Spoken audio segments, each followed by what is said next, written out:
नमस्ते साथीहरू, स्वागत छ तपाईहरूलाई बुलिस भिजन युट्युब च्यानलमा। आजको भिडियोमा हामी कुरा गर्दैछौँ 2025मा नयाँ लगानीकर्ताका लागि नेप्सेका उत्कृष्ट 5 कम्पनीहरूका बारेमा। यदि तपाईँ अहिले सेयर बजारमा नयाँ हुनुहुन्छ र कहाँ लगानी गर्ने भनेर निश्चय गर्न सक्नु भएको छैन भने यो भिडियो तपाईँका लागि नै बनेको छ। नेपालको सेयर बजार अर्थात् नेप्से पछिल्ला केही वर्षमा धेरै उतार चढाव आएको छ।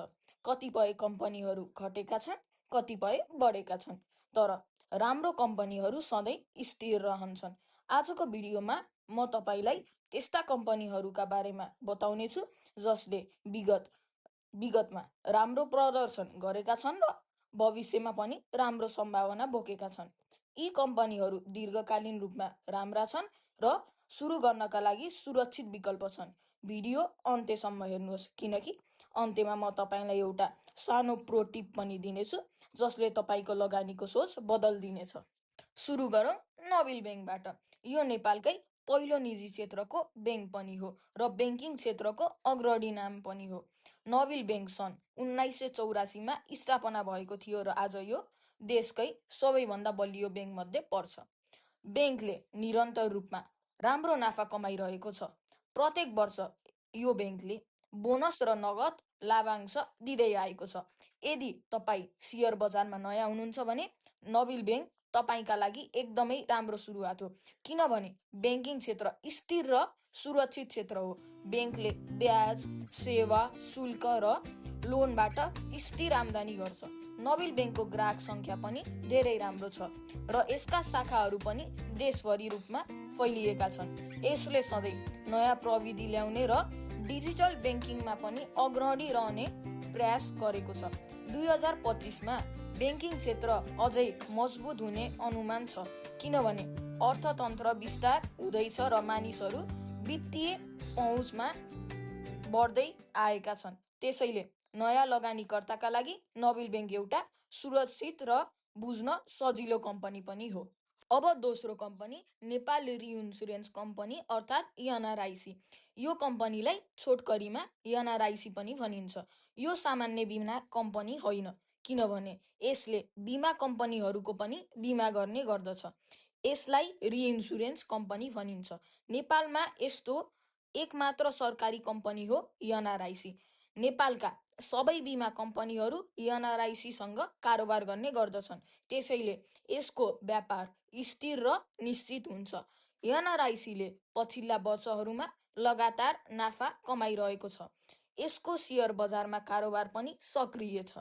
यो कम्पनीलाई नयाँ लगानीकर्ताहरूले सहजै बुझ्न सक्छन्, किनभने यसको कारोबार बिमा बजारमा जोडिएको छ र बिमा बजार नेपालमा हरेक वर्ष बढ्दै गइरहेको छ। त्यसैले बिमा क्षेत्र भविष्यमा अझै ठुलो बन्नेछ। एनआरआइसी जस्तो कम्पनीले दीर्घकालीन रूपमा स्थिर नाफा दिन सक्छ। अब कुरा गरौँ नेपाल लाइफ इन्स्योरेन्स कम्पनी अर्थात् एनएलआइसी को। यो कम्पनी देशकै सबैभन्दा ठुलो जीवन बिमा कम्पनी हो। यसको स्थापना 2058 सालमा भएको थियो र त्यस यता यस कम्पनीले देशभर सेवा विस्तार गरेको छ। नेपाल लाइफको ग्राहक सङ्ख्या पनि लाखौँमा छन्। यसले हजारौँ एजेन्डा मार्फत बिमा बिक्री गर्छ र देशका सबै जिल्लामा यसको पहुँच राम्रो बनेको छ। यो कम्पनीले विगतमा निरन्तर रूपमा बोनस र नगद लाभांश दिँदै आएको छ। त्यसैले लगानीकर्ताहरूका लागि यो कम्पनी एकदमै विश्वसनीय छ। नेपाल जस्तो देशमा जहाँ मानिसहरू अब भविष्य र परिवारको सुरक्षा सोच्न थालेका छन्, त्यहाँ जीवन बिमाको माग एकदमै बढ्दै गएको छ। यो कम्पनीको व्यवस्थापन पनि बलियो छ र बजारमा यसको ब्रान्ड इमेज पनि एकदमै राम्रो बन्न पुगेको छ। त्यसैले एनएलआइसी नयाँ लगानीकर्ताहरूका लागि राम्रो विकल्प हो र लामो समयमा स्थिर प्रतिफल दिने सम्भावना बोकेको छ। अब चौथो कम्पनी हिमालयन डिस्टिलरी लिमिटेड अर्थात् एसडिएल। यो कम्पनी उपभोग्य वस्तु क्षेत्रमा पर्छ। यसले रम, भोड्का र अन्य पिउने पदार्थ उत्पादन गर्छ। नेपालमै बनेका यी उत्पादनहरू बजारमा धेरै लोकप्रिय छन्। एसडिएलको सबैभन्दा ठुलो बल यसको ब्रान्ड हो। यसले आफ्नो उत्पादनलाई प्रिमियम रूपमा प्रस्तुत गरेको छ। यसका ब्रान्डहरू ओल्ड दरबार, मार्किस वोडका नेपाल र अन्तर्राष्ट्रिय बजारमा पनि एकदमै चर्चित छन्। नेपालमा उपभोग्य वस्तु बजारमा हरेक वर्ष वृद्धि बढ्दै गएको छ र एसडिएलले त्यसबाट राम्रो फाइदा लिएको छ। यो कम्पनीको नाफा हरेक वर्ष बढ्दै गएको छ र लगानीकर्ताहरूका लागि बोनस तथा नगद लाभांश पनि दिइरहेको छ।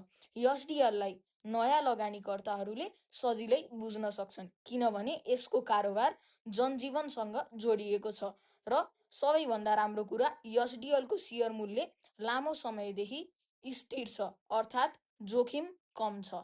अब अन्तिम कम्पनीहरू बुटोल पावर कम्पनी अर्थात् बिपिसिएल र चिलिमी हाइड्रो पावर अर्थात् सिएचसिएल।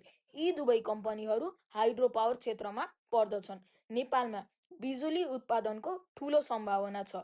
नेपालले अहिले भारत र बङ्गलादेशमा पनि बिजुली निर्यात गर्न थालेको छ, जसले गर्दा यो क्षेत्र अझै बढ्ने सङ्केत गर्दछ।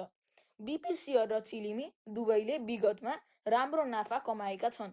यी कम्पनीहरूले हरेक वर्ष डिभिडेन्ड पनि दिएका छन्। हाइड्रो पावर क्षेत्रमा लगानी गर्दा तपाईँले देशमा विकासमा पनि योगदान दिनुहुन्छ र साथसाथै राम्रो प्रतिफल पनि पाउनुहुन्छ। यी कम्पनीहरूको सेयर मूल्य पनि स्थिर छ र बजारमा माग पनि राम्रो छ। त्यसैले यदि तपाईँ दीर्घकालीन लगानी सोच्दै हुनुहुन्छ भने यी दुई कम्पनीहरू तपाईँका लागि उत्कृष्ट विकल्प हुन सक्छन्। अब एक सानो प्रो टिप सुन्नुहोस्। सेयर बजारमा तपाईँले पैसा कमाउन चाहनुहुन्छ भने पहिलो कुरा धैर्य राख्नुपर्छ र दोस्रो कुरा ज्ञान बढाउनुपर्छ।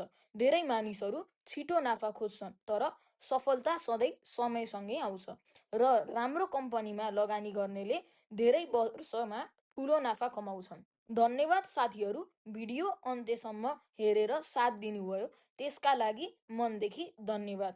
यदि तपाईँलाई यो भिडियो मन पर्यो भने लाइक, कमेन्ट र सब्सक्राइब गर्न नबिर्सिनुहोस्। Happy investing, happy learning. धन्यवाद।